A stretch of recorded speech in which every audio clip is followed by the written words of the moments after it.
Assalamualaikum warahmatullahi wabarakatuh. Alhamdulillah wassalatu wassalamu ala Rasulillah wa ala alihi wa ashabihi wa mawalah. Amma ba'd. Ahlan wa sahlan. Kaifa halukum? Syukran.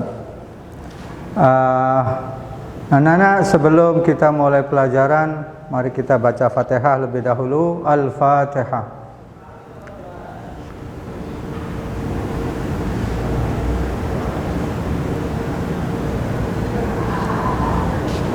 Mudah-mudahan kalian bersama keluarga senantiasa dalam keadaan sehat walafiat. Keluarga kita semua selalu dalam lindungan Allah Subhanahu wa taala. Pada pertemuan kali ini kita akan melanjutkan pelajaran yang lalu. Sekarang kita membahas tema al-jumlatu. Perhatikan yang di papan. Al-jumlatu itu artinya susunan kalimat. Dalam bahasa Arab, susunan kalimat itu disebut jumlah. Jumlah itu ada dua macam. Ada jumlah al-ismiyah, ada jumlah al-fi'liyah. Al-ismiyah itu artinya kata, benda. Kalau al-fi'liyah itu artinya kata, kerja. Di dalam bahasa Arab ada dua model susunan kalimat. Kalau di dalam bahasa Indonesia cuma ada satu, subjek, predikat, objek, kata keterangan dan seterusnya. Tapi kalau dalam bahasa Arab, subjek, predikat, objek dan seterusnya, atau predikat dulu, kemudian subjek, kemudian seterusnya. Jadi umpamanya kita membuat contoh, Muhammad membeli. Kalimat Muhammad membeli dalam bahasa Indonesia itu susunan yang sudah populer dan itu yang betul. Kalau dalam bahasa Arab kita boleh mengucapkan Muhammad membeli atau membeli Muhammad. Dalam bahasa Arab ada dua macam. Jadi Muhammad yashtari atau yashtari Muhammad. Itu dua-duanya artinya sama. Jadi boleh menggunakan subjek dulu atau predikat dulu. Sekarang coba perhatikan ke papan sini. Ada contoh Ahmadu yaqra'ul Qur'ana. Ahmad membaca Al-Qur'an. Yang pertama ini disebut jumlah ismiyah.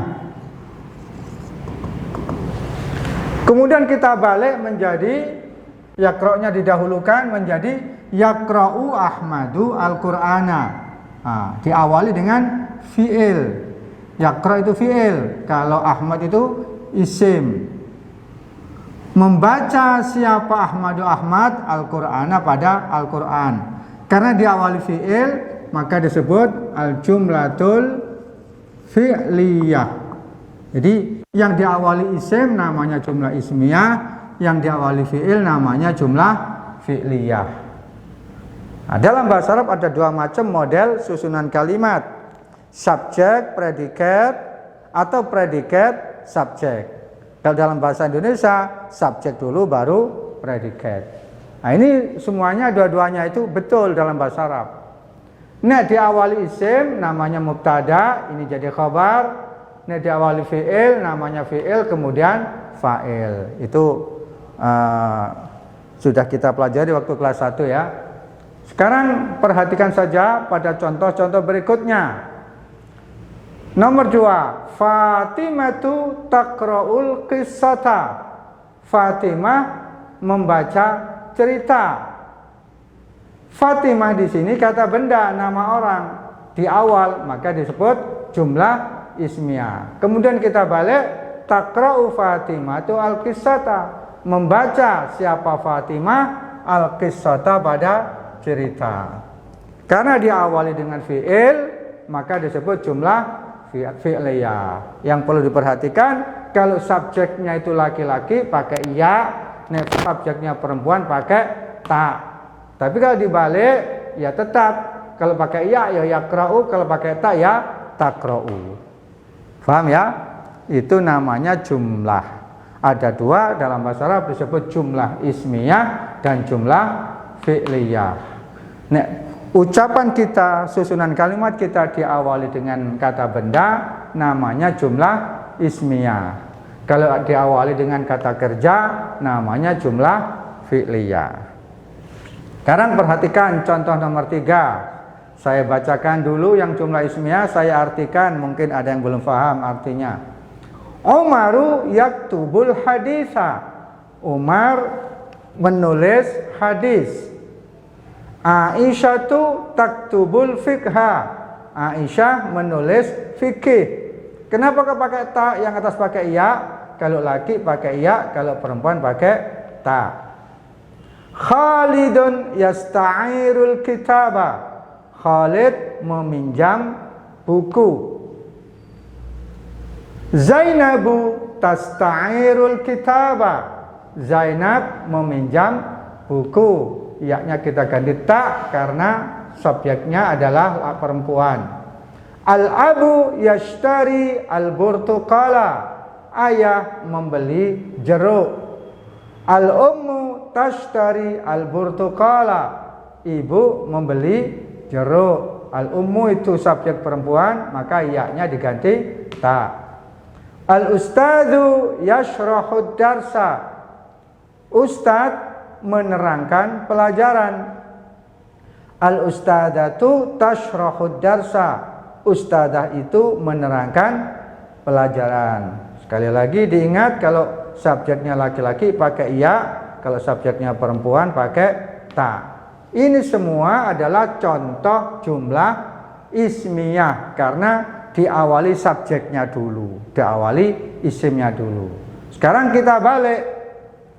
Umar yaktubul hadis, ini jumlah ismiyah. Kalau kita rubah jumlah fi'liyah menjadi yaktubu Umaru al hadis.